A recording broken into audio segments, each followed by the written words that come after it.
یہ قرآن یعنی کتاب روشن کی آیتیں ہیں، مومنوں کے لیے ہدایت اور بشارت ہے، وہ جو نماز پڑھتے اور زکوٰۃ دیتے ہیں اور وہ آخرت کا بھی یقین رکھتے ہیں۔ جو لوگ آخرت پر ایمان نہیں رکھتے، ہم نے ان کے اعمال ان کے لیے آراستہ کر دیے ہیں تو وہ بھٹکتے پھر رہے ہیں۔ یہی لوگ ہیں جن کے لیے برا عذاب ہے اور وہ آخرت میں بھی بہت نقصان اٹھانے والے ہیں۔ اور تم کو یہ قرآن اس حکیم و علیم کی طرف سے عطا کیا جاتا ہے۔ جب موسیٰ نے اپنے گھر والوں سے کہا کہ میں نے آگ دیکھی ہے، میں وہاں سے رستے کا پتہ لاتا ہوں یا کوئی شعلہ یعنی ایک انگارہ تمہارے پاس لاتا ہوں تاکہ تم آگ تاپو۔ جب موسیٰ اس کے پاس آئے تو ندا آئی کہ وہ جو آگ میں تجلی دکھاتا ہے بابرکت ہے، اور وہ جو آگ کے ارد گرد ہے، اور اللہ جو تمام عالم کا پروردگار ہے پاک ہے۔ اے موسیٰ، میں اللہ ہوں، عزت والا، حکمت والا، اور اپنی لاٹھی ڈال دو۔ سو جب اسے دیکھا تو اس طرح حرکت کر رہی تھی گویا سانپ ہے، تو پیٹ پھیر کر بھاگے اور پیچھے مڑ کر نہ دیکھا۔ فرمایا، اے موسیٰ، ڈرو مت، میرے پاس پیغمبر ڈرا نہیں کرتے۔ ہاں، جس نے ظلم کیا پھر برائی کے بعد اسے نیکی سے بدل دیا تو میں بخشنے والا مہربان ہوں۔ اور اپنا ہاتھ اپنے گریبان میں ڈالو، بے عیب سفید و روشن نکلے گا۔ ان 2 معجزوں کے ساتھ جو 9 معجزوں میں داخل ہیں فرعون اور اس کی قوم کے پاس جاؤ کہ وہ بدکردار لوگ ہیں۔ پھر جب ان کے پاس ہماری روشن نشانیاں پہنچی تو کہنے لگے یہ کھلا جادو ہے، اور بے انصافی اور غرور سے ان کو ماننے سے انکار کیا، جبکہ ان کے دل ان کو مان چکے تھے۔ سو دیکھ لو کہ فساد کرنے والوں کا انجام کیسا ہوا۔ اور ہم نے داؤد اور سلیمان کو علم بخشا، اور انہوں نے کہا کہ اللہ کا شکر ہے جس نے ہمیں اپنے بہت سے مومن بندوں پر فضیلت دی۔ اور سلیمان داؤد کے قائم مقام ہوئے اور کہنے لگے کہ لوگوں، ہمیں اللہ کی طرف سے پرندوں کی بولی سکھائی گئی ہے اور ہر چیز عنایت فرمائی گئی ہے، بے شک یہ اس کا خاص فضل ہے۔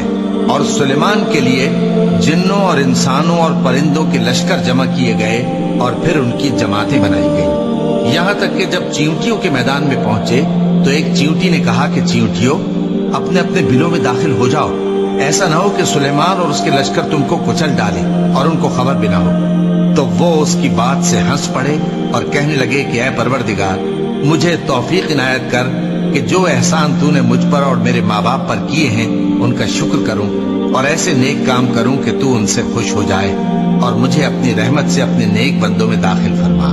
اور جب انہوں نے پرندوں کا جائزہ لیا تو کہنے لگے کیا سبب ہے مجھے ہدہد نظر نہیں آتا؟ کیا کہیں غائب ہو گیا ہے؟ میں اسے سخت سزا دوں گا یا ذبح کر ڈالوں گا یا میرے سامنے اپنی بے قصوری کی واضح دلیل پیش کرے۔ ابھی تھوڑی دیر ہوئی تھی کہ ہدہد آ موجود ہوا اور کہنے لگا کہ مجھے ایک ایسی چیز معلوم ہوئی ہے جس کی آپ کو خبر نہیں، اور میں آپ کے پاس ملک سبا سے ایک یقینی خبر لے کر آیا ہوں۔ میں نے ایک عورت دیکھی کہ ان لوگوں پر حکومت کرتی ہے اور ہر چیز اسے میسر ہے، اور اس کا ایک شاندار تخت ہے۔ میں نے دیکھا کہ وہ اور اس کی قوم اللہ کو چھوڑ کر آفتاب کو سجدہ کرتے ہیں، اور شیطان نے ان کے اعمال انہیں آراستہ کر دکھائے ہیں اور ان کو رستے سے روک رکھا ہے، پس وہ رستے پر نہیں آتے اور نہیں سمجھتے ہیں کہ اللہ کو جو آسمانوں اور زمین میں چھپی چیزوں کو ظاہر کر دیتا اور تمہارے پوشیدہ اور ظاہر اعمال کو جانتا ہے، کیوں سجدہ نہ کریں؟ اللہ کے سوا کوئی عبادت کے لائق نہیں، وہی عرش عظیم کا مالک ہے۔ کیونکہ آیت سجدہ تلاوت کی گئی ہے لہذا سامعین پر سجدہ واجب ہے۔ سلیمان نے کہا اچھا، ہم دیکھیں گے تو نے سچ کہا ہے یا تو جھوٹا ہے۔ یہ میرا خط لے جا اور اسے ان کی طرف ڈال دے، پھر ان کے پاس سے ہٹ جانا اور دیکھنا کہ وہ کیا جواب دیتی ہیں۔ ملکہ نے کہا کہ دربار والوں، مجھ تک ایک نامہ گرامی پہنچایا گیا ہے، وہ سلیمان کی طرف سے ہے، اور مضمون یہ ہے کہ شروع اللہ کا نام لے کر جو بڑا مہربان نہایت رحم والا ہے، بعد اس کے یہ کہ مجھ سے سرکشی نہ کرو اور مطیع و فرما بردار ہو کر میرے پاس چلے آؤ۔ خط سنا کر کہنے لگی کہ اے اہل دربار، میرے اس معاملے میں مجھے مشورہ دو، جب تک کہ تم حاضر نہ ہو اور صلاح نہ دو میں کسی کام کا فیصلہ نہیں کیا کرتی۔ وہ بولے کہ ہم بڑے زوراور اور سخت جنگجو ہیں، اور حکم آپ کے اختیار میں ہے، تو جو حکم دیجیے گا اس کے انجام پر